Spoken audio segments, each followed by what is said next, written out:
Fala pessoal, GM Evandro aqui, bora pro segundo episódio do nosso novo quadro aqui do canal, o quadro Pergunte ao GM. Olha, eu tenho que falar pra vocês que eu tô curtindo bastante gravar aqui os episódios desse novo quadro, responder as perguntas, as dúvidas de vocês, porque tá chegando muita pergunta massa aqui. Então nos últimos 2 vídeos que eu fiz, vocês deixaram aí a pergunta. E se de repente você quer deixar uma pergunta, uma dúvida pra mim, pra eu te responder num próximo episódio, deixa aí nos comentários com a hashtag Pergunte ao GM e a tua pergunta na frente, que de repente dá certo de gravar ali um próximo vídeo respondendo a tua pergunta, beleza? E pessoal, eu quero saber se vocês estão gostando, que eu falei que eu tô gostando aqui de gravar os episódios dessa série, eu quero saber de vocês, você tá gostando dessa nova série, tá curtindo?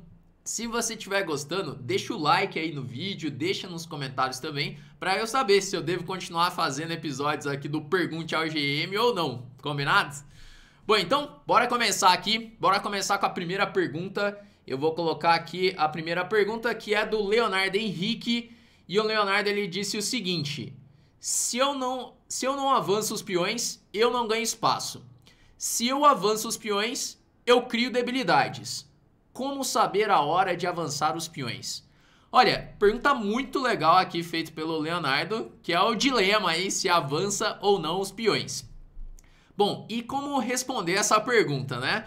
Não existe assim uma regra, tá, Leonardo? Algo que eu falo assim pra você, ó, você vai fazer exatamente dessa forma, porque vai depender muito da posição. Então, dependendo da posição que você vai ter que tomar a decisão se é bom ou não avançar os peões. Agora, uma dica que eu posso te dar é a seguinte: uma debilidade, ela só é uma debilidade de fato se ela pode ser explorada. Então, você deve levar isso em consideração quando você for avaliar se avança o peão, se aquela debilidade é importante ou não. Então, você tem que avaliar se o teu adversário ele vai conseguir explorar aquilo. Eu vou te dar um exemplo aqui mais prático, tá? Eu vou tirar aqui a pergunta e vamos para o tabuleiro. Imagina o seguinte, numa siciliana Najdorf, depois de cavalo F3 aqui, D6, D4, CD4, cavalo D4, cavalo F6, cavalo C3, A6. Bom, siciliana Najdorf, as pretas costumam jogar aqui o lance E5. Bom, e agora, né? Esse lance, ele é bom ou ele é ruim? É um avanço de peão, né, onde as pretas ganham espaço, então o preto coloca um peão no centro, ainda expulsa o cavalo centralizado, o cavalo vai para uma posição pior, e agora o preto, ele já, parece que é um lance bom, né, porque o preto tem algumas vantagens, ocupou o centro, ganhou espaço e tirou o cavalo centralizado das brancas. Só que surgiu uma fraqueza também, é a casa D5, porque agora essa casa não pode mais ser defendida por peões. Então, assim, tem um lado bom e tem um lado ruim. E aí, E5 é bom ou é ruim, né? Isso vai depender de como vai seguir essa partida. Se as pretas vão conseguir jogar de uma forma ativa e controlar bem a casa D5, né? Por exemplo, trazendo um bispo para E6, aumentando o controle de D5, e de repente até fazendo D5 em algum momento, se livrando assim dessa debilidade. Ou se as brancas vão conseguir organizar as peças para colocar um cavalo em D5, de repente manobrar o outro cavalo para E3, trocar o bispo pelo cavalo. Então vai depender muito do que vai acontecer na partida. Nesse momento, o branco não consegue explorar imediatamente D5, o branco vai ter que preparar isso, tá? Então, é um lance perfeitamente jogável o E5, tá? É uma das melhores respostas das pretas contra o lance bispo E2. Então, apesar de deixar a casa D5, o branco não consegue explorar essa casa imediatamente. Mas a estrutura de peões é algo que a gente está falando no longo prazo. Então, a casa D5 ela tá ali. Se o preto der bobeira, pode ser que o branco consiga explorar, tá? Então, vai depender muito do jogo posterior aqui. Vou te dar outro exemplo, olha, por exemplo, uma defesa Alekhine, depois de cavalo F6, E5, cavalo D5, D4, D6, C4, cavalo B6, F4. Essa é a variante dos 4 peões aqui contra a defesa Alekhine. Na Alekhine o preto ele cede o centro para depois começar a bater nesse centro, né? Começar a atacar esse centro. O que acontece? Esses avanços aqui ajudaram ou não? O branco ele garante uma vantagem de espaço fazendo isso. Mas por outro lado, esse centro ele só vai ser realmente uma força se o branco ele conseguir apoiar o avanço desses peões avançados com as peças. Então, se o branco não conseguir colocar as peças em jogo rapidamente, pode ser que as brancas tenham problemas. E aí esses peões vão ser apenas debilidades. Né? Imagina, D por E5, F por E5, cavalo C6. Já toca em D4. Aqui, se o branco faz um lance como cavalo F3, que já é um lance impreciso, bispo G4 e já tem problemas. Já tem problemas para resolver aqui nessa posição. As pretas vão começar a atacar fortemente esse centro. Então tem que tomar bastante cuidado, tá? Um centro ele deve ser apoiado pelas peças. E aí tem lances na abertura, como por exemplo G4 no lance 1, que aí é um lance que é difícil de defender, né? Os jogadores de Grob vão ficar bravos aí comigo, mas é que G4, do ponto de vista posicional, ele criou debilidades assim a longo prazo que não vai ter como resolver, né? Então tem alguns lances que se você faz, você pode ter certeza que você vai ter debilidades por toda a sua partida, tá? Então toma cuidado, não é o momento de avançar os peões e leve em consideração esse conceito que eu falei, que uma debilidade só é uma debilidade de fato se ela consegue ser explorada ali, né? Então, aqui, nesse caso do G4, o preto ele tem algumas maneiras de explorar, né? Bom, mas é isso aí então, Leonardo. Bora para a próxima pergunta aqui. Eu vou colocar aqui a próxima pergunta na tela. E a próxima pergunta ela é do Bruno de Moraes, que o Bruno falou o seguinte: seus vídeos do desafio me ajudaram demais. Atingir outro nível. Muito obrigado. Show de bola, Bruno. Que você conseguiu evoluir com os vídeos do desafio. Tenho um rating de 1800 a 1900 e estou enfrentando muita dificuldade para converter minhas posições vantajosas. Alguma dica nesse sentido? Primeiro, ó, lembrando aqui do desafio, galera, que eu gravei o último episódio do desafio há uns dias e eu vou começar um desafio novo, tá? Na quinta-feira começa um desafio aqui no canal. Pra galera que já tá com saudade aí dos episódios, eu vou gravar um desafio, só que jogando partidas de 3 minutos, partidas de 10 minutos, na verdade, com mais tempo, não com menos tempo, porque aí com 10 minutos eu consigo explicar ainda melhor pra vocês tudo que eu vou pensando ali. Eu só não gravei ainda um primeiro desafio dessa nova série, porque ainda não sei qual nome colocar. Então, se de repente você tem alguma ideia de nome para esse desafio, deixa aí nos comentários. Mas de qualquer maneira, na quinta-feira sai o primeiro episódio de uma nova série, com ou sem nome. O episódio vai sair na quinta-feira, tá? Bom, mas vamos lá então, Bruno. A questão é dificuldade para converter minhas posições vantajosas. Acontece o seguinte, quando você tem vantagem, seja uma vantagem material, de repente uma vantagem posicional, tem alguns conceitos que você pode levar em consideração que vão te ajudar. Sendo que o principal deles é você não permitir o contrajogo do seu adversário. Então, nesse momento que você pegou a vantagem ali, você já deve começar a pensar de uma outra forma. Você tem que pensar, o que meu adversário está querendo fazer? Como que ele vai fazer algo ativo? Qual que é a ameaça do meu adversário? E você vai tentando jogar ali de uma forma profilática ali, tentando limitar ao máximo qualquer possibilidade de contrajogo dele.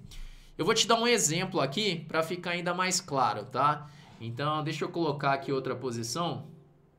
Olha, essa posição aqui é uma posição que foi jogada numa partida do Akiba Rubinstein de brancas contra Emanuel Lasker. E nesse momento, as pretas acabaram de jogar torre D1 cheque. Se a gente olhar aqui o material, o branco está com 2 peões a mais. E aí, qual é a melhor maneira de converter essa vantagem? Para converter a vantagem, o branco tem que levar em consideração as possibilidades ativas do adversário. Então tem que escolher aqui entre torre F1 e rei F2.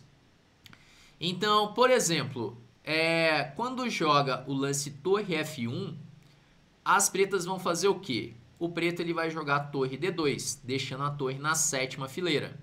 E aí depois que atacou o peão de B2, o branco vai ter que defender com torre B1.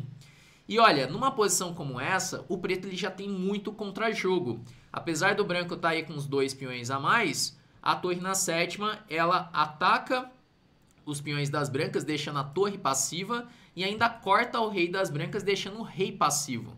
E nessa posição é muito difícil do branco progredir. Inclusive o rei das pretas está chegando e pode até cair o peão de E3. Agora, na outra possibilidade, com o rei F2, as pretas jogam torre D2 e já recuperam um peão.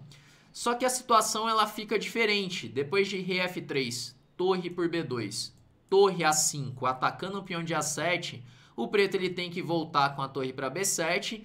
E olha só, nessa posição a figura mudou completamente. O branco tem um peão a mais, tem a torre ativa, o rei ativo, e o preto ele tá com a torre passiva e o rei vai ficar passivo também. Depois do lance torre A6, o rei das pretas que tá cortado aqui. E o branco ele pode ir progredindo aos poucos, sem se preocupar com o contrajogo do adversário, né? Aqui o preto ele tá completamente dominado nessa posição, ele fica totalmente passivo. Então, uma dica para você converter vantagem é justamente essa. Preste atenção nos recursos do seu adversário. Tente não permitir o contrajogo. Você vai usar bastante esse pensamento profilático, de ver o que seu adversário está querendo fazer e evitar as possibilidades ativas dele. Isso assim é o principal na hora de converter vantagem. Não é fácil fazer isso, não é simples fazer isso, e por isso você vai precisar do quê? De exemplos, de modelos. Então, começa a estudar partidas de jogadores fortes como Fischer, Karpov, Petrosyan, que eram jogadores que jogavam muito bem os finais, essa questão de converter vantagem também. E você vai aprender muito com as partidas desses jogadores, tá? Esses conceitos que eu acabei de falar, de não permitir o contrajogo do adversário, você vai vendo mais claro nas partidas desses jogadores para poder usar assim nas suas partidas, beleza? Bom, vamos aqui para a terceira pergunta então, que eu separei aqui para o episódio de hoje. E a pergunta é a seguinte: Evandro, tem algum benefício para o xadrez tradicional aprender o xadrez às cegas? Olha, eu vou ser bem sincero aqui para vocês, né? Eu nunca fiquei treinando jogar partidas às cegas, tá? Então, não é algo que tipo faz parte do meu treinamento. O que eu lembro de ter feito numa época é que eu, assim, especialmente no começo, eu não visualizava muito bem na hora de calcular. Então, começava a calcular, me perdia, ou então era uma variante muito longa, já ficava as peças tudo embaralhado na cabeça, assim. E aí foi a única vez que eu fiz esse treinamento, assim, de ficar vendo partidas às cegas, não é nem jogar partidas às cegas. Mas eu comecei a pegar partidas curtas e passar a partida às cegas na minha mente. Então, comecei ali com partidas de 10 minutos, partidas de 10 lances, depois 12, 15, 20, porque aí você vai se acostumando, tá? Então, por exemplo, ó, você pega uma partida, igual essa partida aqui, ó, foi uma das primeiras partidas que aparece na base aqui, ó, a partida do Greco de brancas contra um NN aqui, ó. Não tem nenhum nome do jogador. É um gambito do rei. É uma partida que acaba em 10 lances. Né? Em 10 lances as brancas dão mate. Então você pode pegar uma partida como essa, você pega só a anotação e tenta ir passando a partida mentalmente. Você pode fechar o olho e tentar passar a partida, imaginando os lances. E o que vai ajudar isso? Isso vai te ajudar a visualizar melhor na hora de calcular. Então, aquela imagem, porque na hora de calcular, você vai tentar ver ali 2, 3, 4 lances na frente. Se você não está acostumado a fazer isso na sua mente, você vai se perder, vai ser difícil de calcular. Então, você pode usar essa parte do às cegas para desenvolver essa habilidade de imaginar melhor na sua mente o tabuleiro, as peças se movimentando. Então, é um negócio interessante. Eu fiz isso só numa época, como eu falei, e foi legal, eu comecei a visualizar melhor, assim. E algo que melhora essa parte da visualização também é o próprio treinamento de cálculo. Porque quando você está fazendo exercício, você está calculando ali, você tem que imaginar as peças se movimentando na sua mente, né? No começo parece um negócio assim estranho, né? Igual no filme lá, você vê a série da Beth Harmon, né? O Gambito da Rainha. Você vê ela imaginando as peças no teto ali, mas é mais ou menos isso que você vai fazer, né? Porque você fica vendo a cega, você vai criando aquele tabuleiro mental, e isso ajuda muito na hora de calcular. Então, e na hora de calcular você vai sempre fazer isso. Então você pode melhorar essa habilidade vendo as partidas às cegas, ou então no próprio cálculo. Então, assim, eu acredito que ajuda nessa questão, tá? você treinar as cegas vai te ajudar sim nas partidas, especialmente na hora de calcular, na hora de visualizar. É um negócio que eu fiz só no início, assim, mas ajudou bastante. E depois eu acredito que fazendo exercício de cálculo eu fui desenvolvendo cada vez mais essa parte da visualização. Então faz um teste, experimenta aí ver partidas de 10 lances, vai aumentando aos pouquinhos. Você vai perceber que aos poucos essa questão da visualização dos lances nas suas partidas ela vai melhorar, beleza? Pessoal, então vamos chegando aqui ao final de mais um Pergunte ao GM. Eu espero que vocês tenham curtido aí, que tenham aprendido com essas perguntas bem interessantes aqui do episódio de hoje. Deixa aí nos comentários se você curtiu e deixa a tua pergunta para o próximo episódio, beleza? Bom, vamos encerrando por aqui então e até o próximo.